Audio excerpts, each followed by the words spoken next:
This series of slides describes some stoichiometry problems that involve reactions in which one of the reactants is in limited or short supply.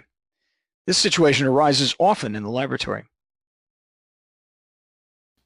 Our next example of a limiting reactant problem involves iron and gaseous chlorine. Notice that the reaction is exothermic, as are many reactions of metals and the halogens.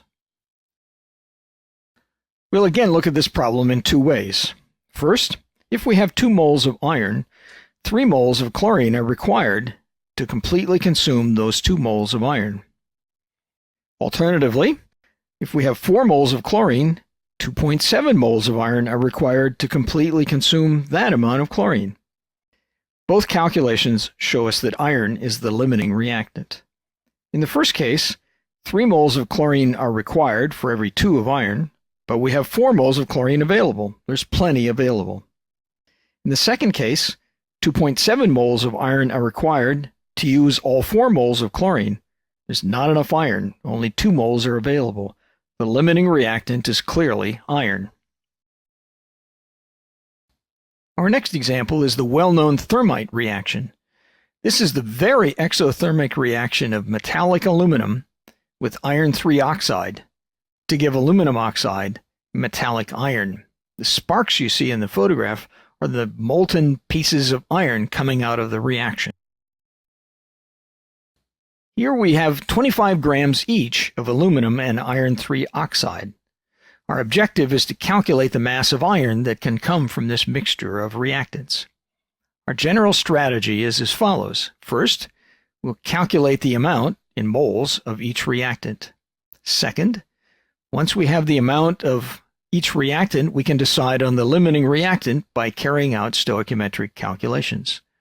Third, we can calculate the amount of product and its mass based on the amount of limiting reactant.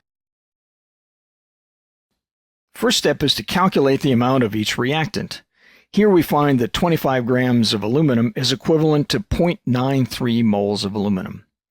We find that 25 grams of iron 3 oxide is equivalent to 0.16 moles of that compound. The second step is to decide on the limiting reactant. In the first calculation, we find that 0.93 moles of aluminum require 0.46 moles of iron 3 oxide. However, only 0.16 moles of iron 3 oxide is actually available. In the second calculation, we find that 0.16 moles of iron 3 oxide require 0.36 moles of aluminum. But we have 0.93 moles of aluminum available.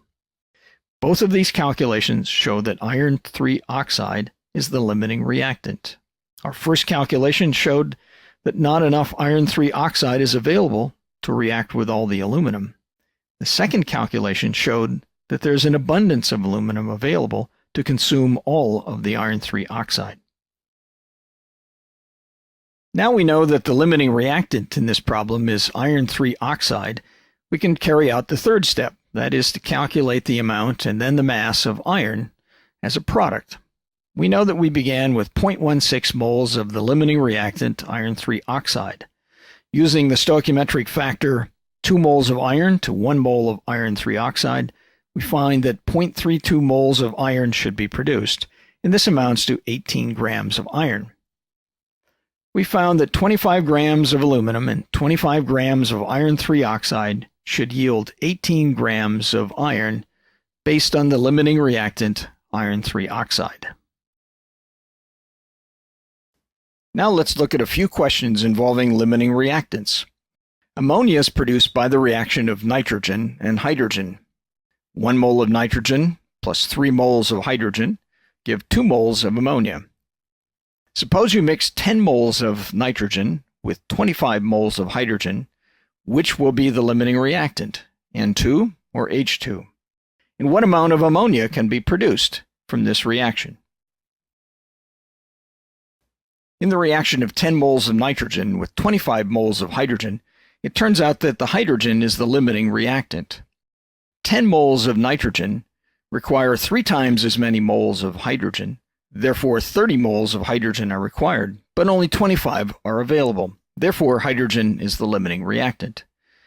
Taking the hydrogen limiting reactant as 25 moles, we know that 2 moles of ammonia are produced for each 3 of hydrogen that are used in the reaction, and therefore the product amounts to 16.7 moles of ammonia.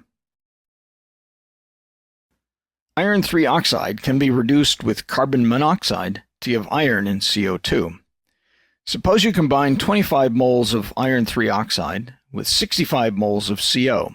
Which is the limiting reactant, the iron oxide or the carbon monoxide? And how much iron can be produced from the reaction?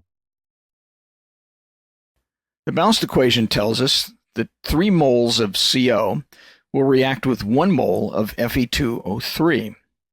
Therefore, 25 moles of Fe2O3 require 75 moles of carbon monoxide, but only 65 moles of carbon monoxide are available. So the carbon oxide is the limiting reactant. Now, taking 65 moles of carbon monoxide, the limiting reactant, we know that 2 moles of iron will be produced for each 3 moles of carbon monoxide. Therefore, 43 moles of Fe, iron, are produced.